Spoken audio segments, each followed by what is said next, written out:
Hello everyone, perkenalkan kami dari kelompok 5 Sejarah Peradaban Islam akan memberikan sedikit ilmu yang mana video ini dibuat untuk memenuhi tugas mata kuliah Sejarah Peradaban Islam.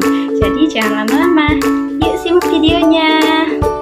Fase Madinah dari peradaban Islam merupakan bagian yang penting dalam sejarah peradaban Islam, yang mana ini dimulai dari hijrahnya Nabi Muhammad dari Mekah ke Madinah, yang mana ini akan menciptakan sistem dakwah yang kuat, masyarakat yang inklusif, dan politik ekonomi yang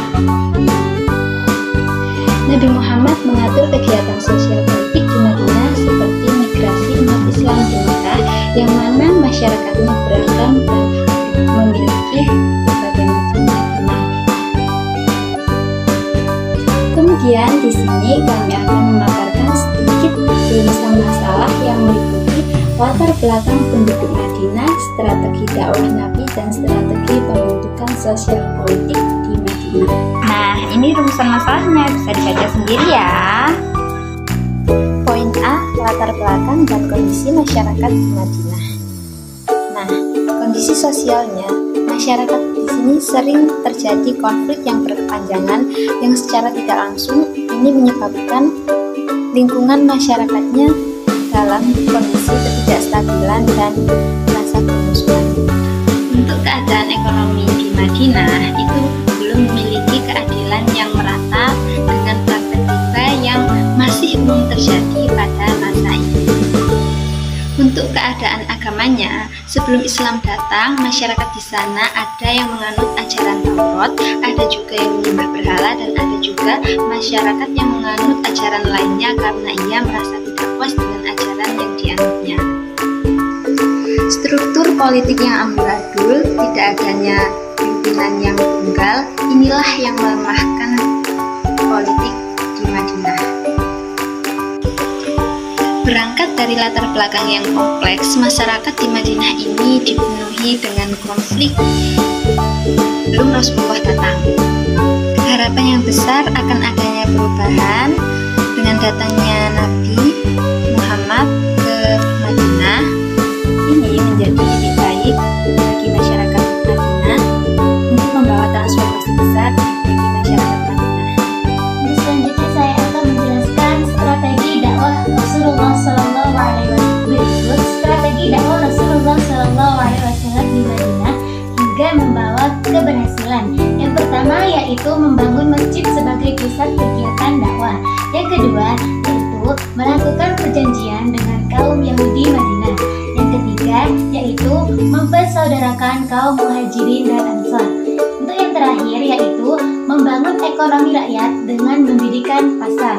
Untuk poin yang pertama yaitu membangun masjid sebagai pusat kegiatan dakwah, yaitu Rasulullah SAW membangun 2 masjid yang dijadikan sebagai pusat kegiatan dakwah di Madinah, yaitu Masjid Quba yang dibangun saat kedatangan pertamanya dan Masjid Nabawi yang kemudian dijadikan untuk mendidik para sahabatnya dan mengatur pemerintahan. Untuk poin yang kedua yaitu melakukan perjanjian dengan kaum Yahudi Madinah. Selama dakwah di Madinah, Rasulullah SAW melakukan perjanjian untuk memperkokoh posisi kaum muslimin dari gangguan penduduk asli bangsa Arab maupun Yahudi. Hal ini juga dilakukan tak lain untuk menjaga stabilitas di Madinah. Perjanjian tersebut kemudian melahirkan Piagam Madinah.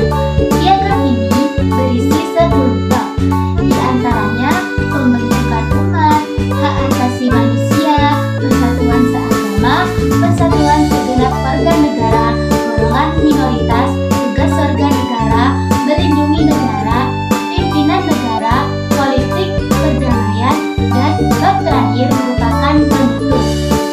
Untuk poin yang ketiga yaitu mempersaudarakan kaum Muhajirin dan Ansor. Rasulullah SAW juga mempersaudarakan 2 kaum muslimin, yakni Muhajirin dan Ansor. Rasulullah SAW menganjurkan untuk kedua kaum tersebut untuk saling memupuk persaudaraan dan melarang adanya sentimen kesukuan. Hal ini dilakukan untuk memperkuat umat Islam.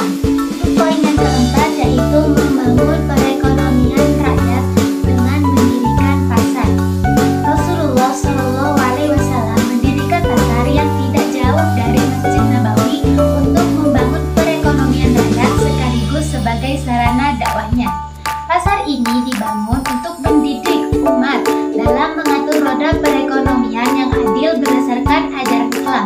Pasar yang dibangun Rasulullah Shallallahu Alaihi Wasallam di Madinah ini kemudian menjadi jantung perekonomian negara Islam yang pertama.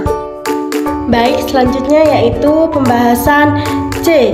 Strategi pembentukan sistem sosial, politik, militer, dan ekonomi pada masa Nabi Muhammad SAW di Madinah. Yang pertama yaitu sistem sosial yang diterapkan oleh Nabi di kota Madinah. Sistem sosial yang diterapkan oleh Nabi di kota Madinah menurut Al-Umayyah ada beberapa prinsip dasar yang dapat diidentifikasi dalam pembentukan masyarakat Madani. Diantaranya adalah yang pertama sistem mu'akhoh, berarti persaudaraan. Islam memandang orang-orang muslim sebagai saudara, yaitu terdapat dalam Quran surah Al-Hujurat ayat 49 juz 10. Membangun suatu hubungan persaudaraan yang akrab dan tolong-menolong dalam kebaikan adalah kewajiban bagi setiap muslim. Sistem persaudaraan ini dibangun Nabi SAW sejak beliau masih berdomisili di Mekah atas dasar kesetiaan terhadap kebenaran dan saling menolong. Selanjutnya yang B, ikatan iman. Islam menjadikan ikatan iman sebagai dasar paling kuat yang dapat mengikuti masyarakat dalam keharmonisan, meskipun tetap membolehkan bahkan mendorong bentuk-bentuk ikatan lain seperti kekeluargaan sepanjang tidak bertentangan prinsip agama. Selanjutnya ikatan cinta. Nabi SAW membangun masyarakat Madinah atas dasar cinta dan tolong menolong. Hubungan antara sesama mukmin berpijak atas dasar saling menghormati. Orang kaya tidak memandang rendah orang yang miskin, tidak juga memimpin terhadap rakyatnya atau yang kuat terhadap yang lemah. Rasulullah melakukan strategi dan langkah-langkah yang ditempuh untuk mengantisipasi dan memperbaiki keadaan tersebut dengan beberapa cara. Setelah Madinah menjadi sebuah negara, semua kegiatan tugas negara dilaksanakan kaum muslimin secara gotong royong dan sukarela. Yang kedua, sistem yang diterapkan oleh Nabi di kota Madinah. Setelah Rasulullah SAW tiba di Madinah, Rasulullah langsung membentuk satuan militer pertama yang terdiri dari 100 prajurit. Satuan militer pertama ini dipimpin sahabat Hamzah radhiyallahu an. Pada saat inilah, menurut cendekiawan Muslim asal Turki Muhammad Fathullah Gulen, dalam cahaya abadi Muhammad SAW, kebanggaan umat manusia, Rasulullah juga mulai membentuk jejaringan intelijen yang kuat sampai-sampai dinyatakan tak ada seekor burung pun yang melintas di atas tanah Arab yang dapat lolos dari pantauan para agen intelijen muslim. Pada saat itu, melintaslah rombongan kafilah kaum musyrik yang membawa harta milik kaum muhajirin yang mereka rampas. Setelah para pemiliknya hijrah ke Madinah, rombongan kafilah kaum musyrik memang sering melintas di dekat Madinah untuk memamerkan barang-barang jarahan kepada kaum muhajirin, seperti sengaja menentang mereka. Rupanya rombongan ini berpapasan dengan pasukan yang dipimpin Hamzah, sehingga mereka pun langsung melarikan diri karena takut diserang. Padahal saat itu Hamzah sama sekali tidak bermaksud untuk menyerang. Yang ketiga, sistem ekonomi yang diterapkan oleh Nabi di kota Madinah.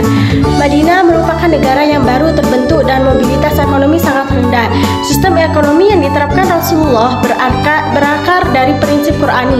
Al-Quran merupakan sumber utama ajaran Islam, telah menetapkan berbagai aturan bagi umat manusia dalam melakukan aktivitas di setiap aspek kehidupan, termasuk dalam bidang ekonomi. Dalam pandangan Islam, kehidupan manusia tidak dapat dipisah menjadi kehidupan ruhiyah dan jasmania. Kesimpulannya, perjuangan dakwah periode Madinah yang dilakukan oleh Rasulullah SAW tidaklah mudah, Di tempat baru semasa hijrah ini tidak sedikit fitnah didapati Rasulullah selama menyebarkan ajaran Islam. Dikutip dari buku Sejarah Kebudayaan Islam, ketidaksukaan kaum Yahudi, kebencian kaum munafik, dan permusuhan kaum Quraisy kerap kali menimbulkan perseteruan yang berujung pada peperangan di masyarakat Madinah. Berbagai persoalan semasa berdakwah di kota yang dulu dikenal dengan Yatsrib ini berhasil diatasi oleh Rasulullah SAW. Sekian presentasi dari kelompok 6. Kami undur diri.